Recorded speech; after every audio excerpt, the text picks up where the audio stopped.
Hi friends, ഞാൻ Rocky. Okay, നമ്മുടെ കഴിഞ്ഞ സീസണിൽ വിജയമായിട്ടുള്ള അഖിലിൻ്റെ കുറച്ച് കടുത്ത ആരോപണങ്ങൾ നമ്മൾ കേൾക്കുകയുണ്ടായി ബിഗ് ബോസിനെ കുറിച്ചിട്ടും. അതുപോലെ തന്നെ അവിടെയുള്ള മെയിനായിട്ടുള്ള 2 വ്യക്തികളെ കുറിച്ചിട്ടുമാണ് അഖിൽ ഇത്രയും കടുത്ത ആരോപണം ഉന്നയിച്ചിട്ടുള്ളത്.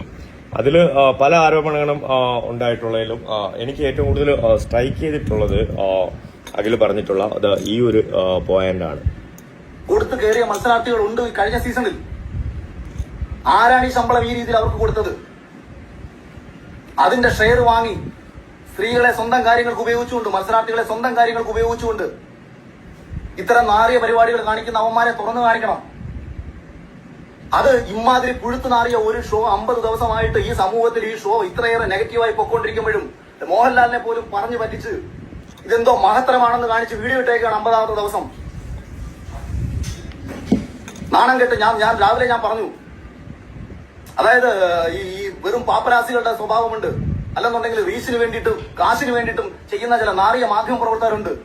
ആരുടെയും അടിയിൽ ഒളിക്യാമറ കൊണ്ടുവച്ച് പകർത്തിയെടുക്കുന്ന വിഷ്വലുകൾക്ക് വലിയ പ്രാധാന്യം ഉണ്ടാവും. അത്തരം പ്രാധാന്യങ്ങളല്ല ബിഗ് ബോസ് പോലത്തെ ഒരു ഷോയിൽ കാണിക്കേണ്ടത്. സമൂഹത്തിന്റെ പ്രതിഫലനമാകണം ബിഗ് ബോസ് പോലത്തെ ഒരു ഷോ. അത് യവന്മാരുടെയൊക്കെ നാറിയ സ്വന്തം സ്വാർത്ഥ താല്പര്യങ്ങൾ സംരക്ഷിക്കാൻ വേണ്ടിയിട്ട് പെണ്ണുങ്ങളെ കൂടെ വിളിച്ച് കിടത്തിയിട്ട്, അല്ലെങ്കിൽ പെണ്ണുങ്ങളുടെ കയ്യിൽ നിന്ന് കാശ് മേടിച്ചിട്ട്, അല്ലെങ്കിൽ മത്സരാർത്ഥികളെ കാശും മേടിച്ചിട്ട് അവരെ ജയിപ്പിക്കാൻ വേണ്ടിയിട്ട് കാണിക്കുന്ന നാരത്തരമാകരുത് ഒരു ഷോ. ഈ പെണ്ണുങ്ങളെ വിളിച്ച് കൂടെ കിടത്തിയിട്ട്, അല്ലെങ്കിൽ പെണ്ണുങ്ങളെ കയ്യിൽ നിന്ന് ക്യാഷ് മേടിച്ചിട്ട് ആദ്യമേ തന്നെ, അതായത് ഇന്ന ആൾക്കാർ ജയിക്കും എന്നുള്ള തീരുമാനത്തിൽ ആദ്യമേ തന്നെ ഒരുപാട് ക്യാഷൊക്കെ മേടിച്ചിട്ട് പിന്നെ ബാക്കിയുള്ള ആൾക്കാരെ അവിടെ വിളിച്ച് നിർത്തിയിട്ട് ഇങ്ങനെ കളിപ്പിക്കുന്നതെന്ന് വെച്ച് കഴിഞ്ഞാൽ അതൊരു നല്ല പരിപാടിയല്ലല്ലോ, അല്ലേ? അത് മാത്രമല്ല, വോട്ട് മേടിച്ചിട്ട് ആണ്, ജനങ്ങളുടെ വോട്ട് മേടിച്ചിട്ടാണ് ഈ ഒരു ഷോ മുന്നോട്ട് കൊണ്ടുപോകുന്നത്. എനിക്ക് കൂടുതൽ പിന്നെ വെച്ച് കഴിഞ്ഞാൽ അഖിൽ പറഞ്ഞിട്ടുള്ള കാര്യം വെച്ച് കഴിഞ്ഞാൽ അവിടുത്തെ 2 പേരെ കുറിച്ചിട്ട് സംസാരിച്ചിട്ടുണ്ട്. ആ 2 പേര്, അല്ലേ? ആ 2 പേര് ആരൊക്കെയാണ്, അതല്ല ഏതൊക്കെ പെണ്ണുങ്ങളാണ് കൂടെ കിടന്നിട്ടുള്ളത്, ആർക്കൊക്കെയാണ് പൈസ, ആരുടെ കയ്യിൽ നിന്നൊക്കെയാണ് പൈസ മേടിച്ചിട്ടുള്ളത്. പിന്നെ സിബിന്റെ വിഷയം, സിബിന് എന്തിനാണ് ആ ഡ്രഗ്സ് കൊടുത്തത്, ആ മരുന്ന് കൊടുത്തത്. ഓക്കെ, അവിടെ നിൽക്കുന്നവർക്കറിയാം, അവിടെ നിന്നിട്ടുള്ളവർക്കറിയാം അവിടെ ഉള്ള മെന്റൽ പ്രഷർ എന്താണ്. ലാലേട്ടൻ നമ്മളെ എത്രത്തോളം സ്വാധീനിക്കുന്നുണ്ട് എന്നുള്ളത് അവിടെ നിൽക്കുന്നവർക്ക് അറിയാം. കാര്യം ലാലേട്ടന്റെ ഓരോ വാക്കും നമുക്ക് വേദവാക്കുകളാണ്. അപ്പം അവസാനമായിട്ട് എന്നോട് പറഞ്ഞിട്ടുള്ള വാക്ക് എന്താണെന്നുള്ള കാര്യം നിങ്ങൾക്ക് എല്ലാവർക്കും അറിയാം, എന്താണ് അവസാനമായിട്ട് എന്നോട് പറഞ്ഞിട്ടുള്ളത്. അപ്പം അതും എന്നിൽ ഒരുപാട് സ്വാധീനം ചെലുത്തി. ഓക്കെ, ആ വാക്കുകൾ. കാര്യം അവിടെ നിൽക്കും, നമ്മൾ പുറത്തുനിന്ന് ഒരിക്കലും പുറത്തുനിന്ന് പറയും പോലെയോ പുറത്തുനിന്ന് കാണും പോലെയോ അല്ല ആ വീടിനകം. ഒരുപാട് പറയാനുണ്ട്. പക്ഷേ ഇതിൽ പറഞ്ഞതുപോലെ തന്നെ ഈ ഒരു എഗ്രിമെന്റ് അതുകൊണ്ടൊന്നും പറയുന്നില്ല. Agreement okay. പിന്നെ ഒരു കാര്യം എന്ന് വെച്ച് കഴിഞ്ഞാൽ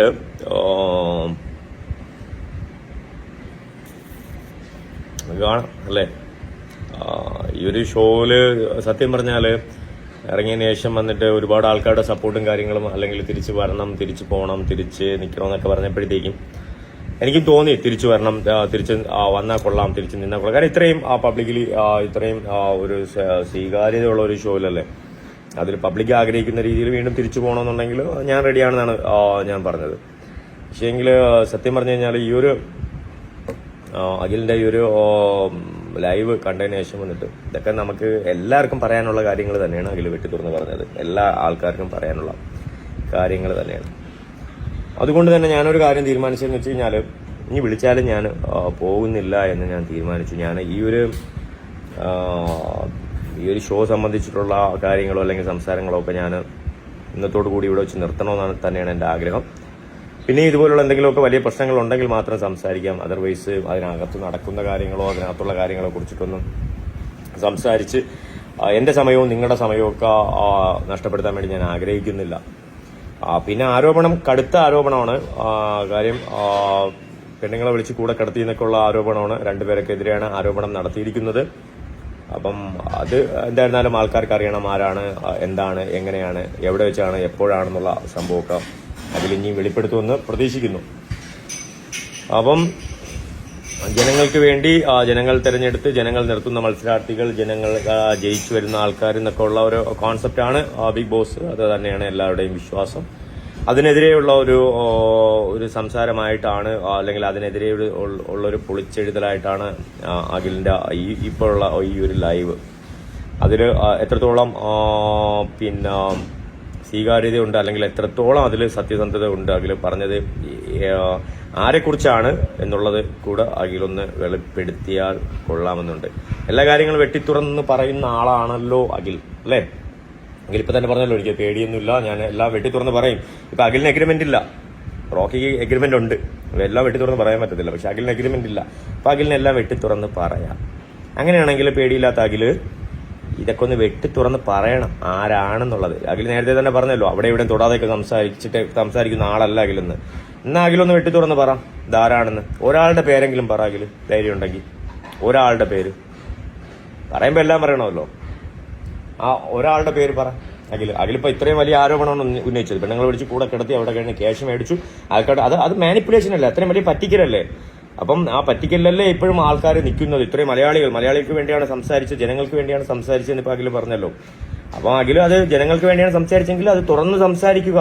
ആരാണ്, എന്താണ്, എങ്ങനെയാണ് എന്നുള്ളതും കൂടെ അഖില് തുറന്ന് സംസാരിച്ചു കഴിഞ്ഞാൽ അഖിൽ ഈ പറഞ്ഞ കാര്യങ്ങള്, അല്ലെങ്കിൽ അഖിലിന് പേടിയില്ല, അഖിലിന് ആരെയും പേടിയില്ല, സുപ്രീം കോടതിയിൽ പോലും പേടിയില്ല എന്നൊക്കെ പറഞ്ഞ കാര്യങ്ങൾ സത്യസന്ധമാവത്തുള്ളൂ. ഇപ്പോഴും അഖിൽ പേടിച്ചിട്ടാണ് സംസാരിച്ചതെന്നാണ് ഞാൻ പറയുന്നത്, അല്ലേ? ഇതിലും ഒരുപാട് ഒളിച്ചു വെച്ചിട്ടൊക്കെയാണ് സംസാരിച്ചത്. ആ ഒളിച്ചു വെക്കാതെ ഒന്ന് തുറന്ന് പറയാൻ പറ്റുമോ അഖിലിന്? ഞാൻ അഖിലോട് ചോദിക്കുക, ആരാണ് ഈ രണ്ട് പേര്? അതിനകത്തുള്ള രണ്ട് പേര് ആരൊക്കെയാണ്? അവർ ഏതൊക്കെ പെണ്ണുങ്ങളെയാണ് സ്വാധീനിക്കാൻ ശ്രമിച്ചിട്ടുള്ളത്? ഏതൊക്കെ പെണ്ണുങ്ങളാണ് കൂടെ കിടന്നിട്ടുള്ളത്? ആരുടെ കയ്യിൽ നിന്നൊക്കെയാണ് പണം മേടിച്ചിട്ടുള്ളത്? ഈ ഒരു കാര്യം കേൾക്കാൻ വേണ്ടിയിട്ട് എനിക്കും ആഗ്രഹമുണ്ട്, എന്നെപ്പോലെ തന്നെ മൊത്തം മലയാളികൾക്കും ആഗ്രഹമുണ്ട്, ഞാൻ വിശ്വസിക്കുന്നു. അതൊന്ന് തുറന്ന് പറയാൻ പറ്റുമോ അഖിലിന്? പറ്റുമോ?